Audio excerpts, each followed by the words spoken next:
Good morning, everybody! Good morning. It's October 24th, 2025. It's Friday! If you have a Monday through Friday job, it's Friday! You can enjoy the weekend, hopefully. So, it doesn't apply to everybody, but it does apply to me. So, I'm grateful today's Friday, and then I get to have the weekend to relax or do whatever. Hey, Mel, how's it going?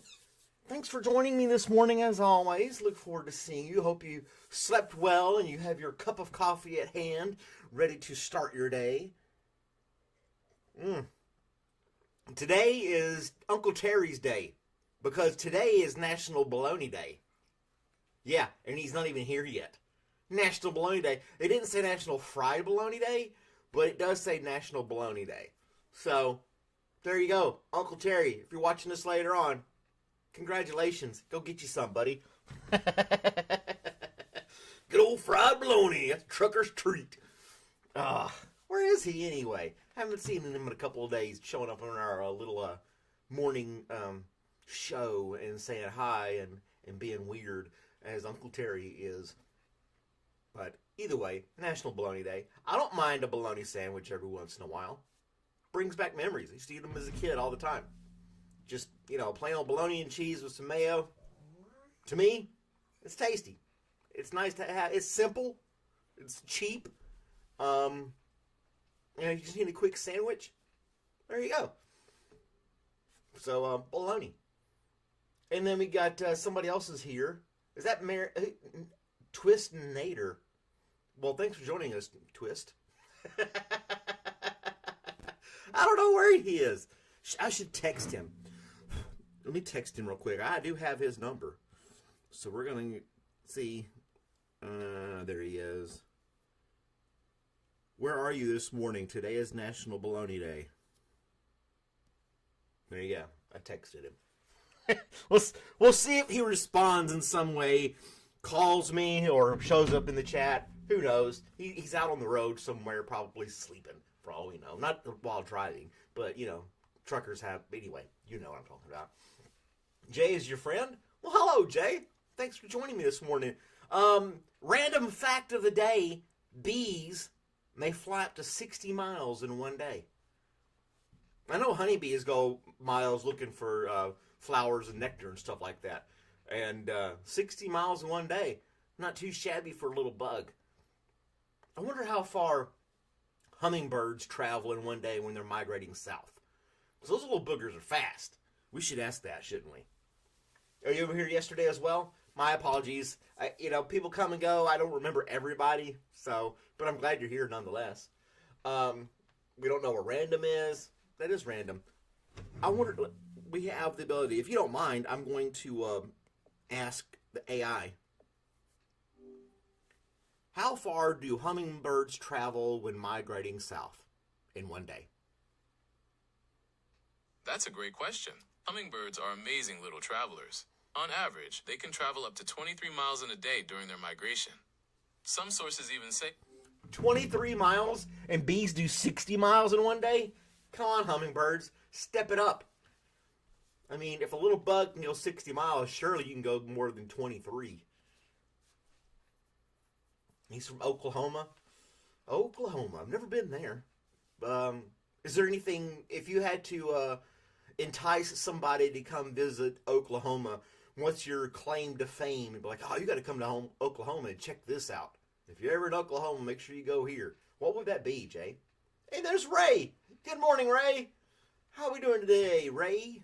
Good morning. But 60 miles is a pretty long way. But, in a small area. There is a leafcutter bee that I like that you can order.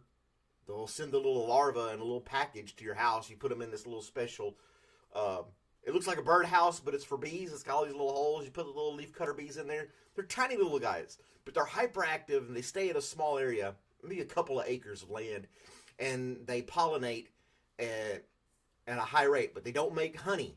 They're just super pollinators in small concentrated areas, and they're called leafcutter bees. You'll see these little seed cutouts of leaves where they've notched them out, and they take those back to make their little cocoons, if you will, for their larvae. It's interesting. Look them up, leafcutter bees. But there's Ray. Hey, Ray. Hummingbirds need sugar along the way, yeah. Met in Ozark, Missouri at Lambert's. Huh. Well, there you go. We got all kinds of people here. Oklahoma stinks. There's nothing here. Ain't a dang thing here. Just don't even waste your time coming to Oklahoma.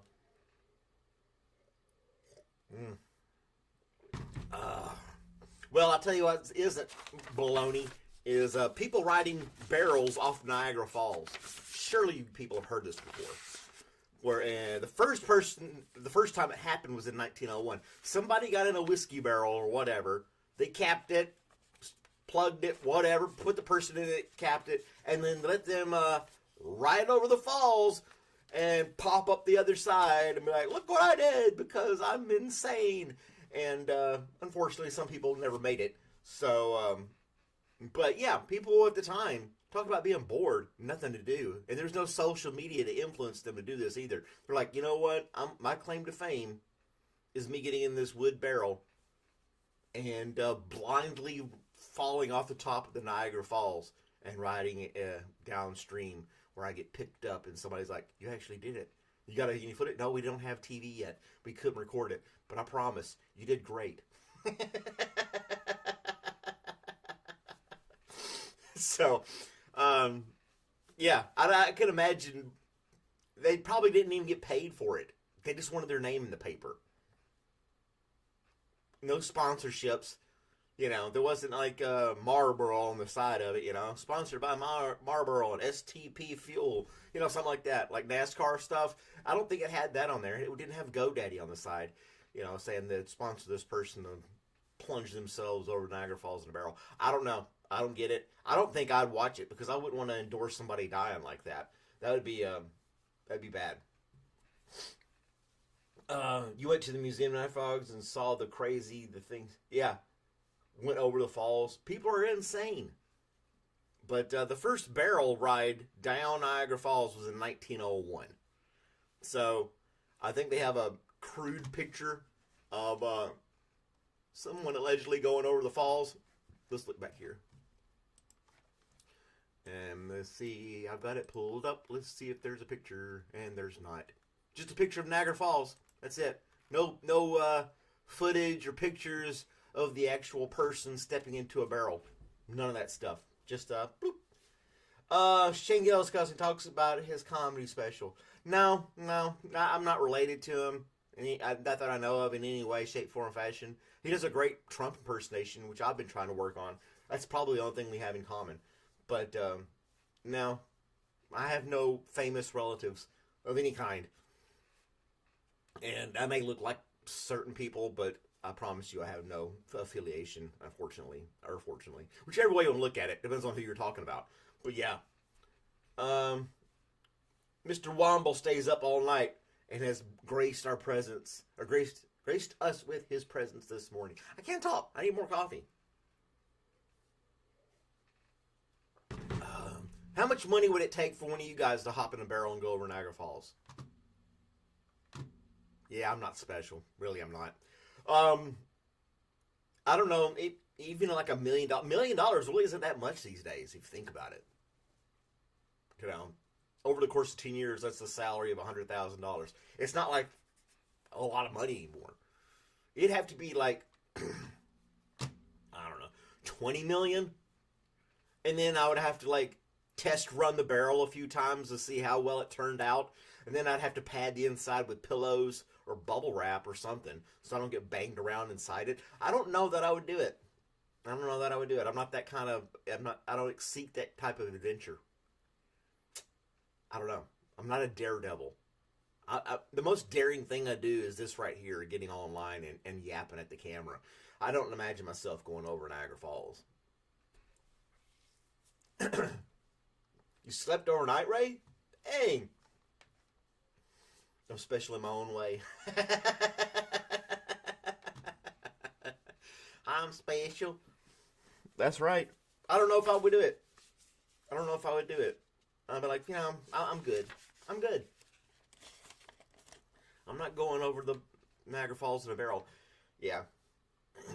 $1 million will buy you everything you want. Well, you could buy a house, a car, furnish it, take a couple of trips, put some money back. I mean, yeah, you could do a lot with $1 million, if you handle it smartly, if that's even the right way to say it, wisely. Why did I say smartly? I don't know. Again, it's early in the morning. What are you gonna do? But anyway, let's see here. A woman rescues a cat that survived in a derelict bathroom for 2 years.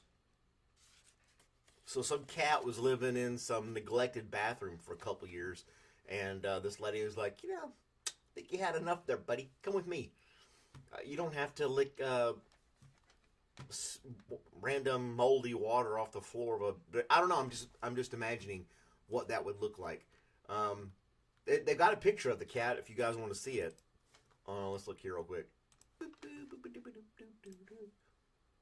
And there's the picture of the cat next to what I'm assuming is the derelict bathroom with some nice sludge water on the ground there. That's probably what it's been drinking. Catching mice and other stuff like that for life. I don't know. And it's in Great Britain. So Ray, maybe you know about it. I don't know. Let's see here. Rescued an abandoned house cat who had been living for 2 years in a bathroom and is arranging to fly the gentle animal back to the UK. Well, where the hell was it? I drove out to Abu Dhabi to locate it? What? There's way more to this story I did not read this morning. I just caught the headline, thought that was cool. They saved a cat. I don't know. Good News Network. They got it all cleaned up, got it shots, checked it and everything like that. Cat's like, I was just fine, man. I had my own place. I was chilling. I'm a cat. That's what I do. And they said, no. You're going to get vaccines and regular food and clean water. And we're going to ship you somewhere else. And that's where you're going to be. Cat. Nothing you can do about it. We're humans. We do that kind of thing. So, yeah. Looks nasty. Those steps in the wall. It's derelict. It's what they call it. They call it a derelict bathroom. That's the verbiage they used. It is a weird story. We're going to take this cat from Abu Dhabi and ship it to the UK because we don't like it living in a bathroom. That's a lot for a cat. You couldn't find it a home in Abu Dhabi. I don't even know where that is. I don't know. It was catnapped. It was. And then they relocate this one particular cat. What did this one particular cat do to encourage someone to go through all that effort to save it and move it to another country? I don't know. But they're doing it because I guess it was cute. I don't know. That one picture looked pretty rough. There's a lot of cats out there, and this one just won the lottery, I guess. Put it in a barrel, let it go over Niagara Falls. Let's see how many lives this cat really has. How tough it can be. We'll put some sludge water for it to drink inside, just like the bathroom. I'm not endorsing sending cats over to Niagara Falls. Oh my gosh, before anybody starts saying that. Oh, we got Stu is here. Hey, Stu. Hello. We see you, Stu. But yeah, rescuing a cat. I rescued a dog. Not from a bathroom, but from an animal shelter. And he thinks he's a big baby and wants to jump in my lap all the time.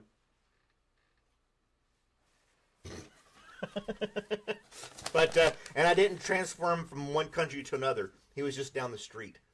Good old Robert. See, now he's wanting to get in my lap again. You're not getting in my lap right now. I'm on the interwebs. I'm doing YouTubes. I'll shake your hand. How about that? I'll shake your paw. Oh, keep going. Well, I'm trying, man. I'm trying. This is episode like 328 of the live stream that I'm doing, and I only do it for 15 minutes. So you can play this back, watch it again later, check out some previous episodes, or whatever else. It's all good. We're here to try to have a good start to our day. That's the whole thing. And we're missing some of our regulars from around the world, like Random and Ramesh, from India and Australia. I don't know. It's Friday. People are doing different things. It's Friday night wherever Random is in Australia. So his kids do a bunch of ball. He's a busy guy.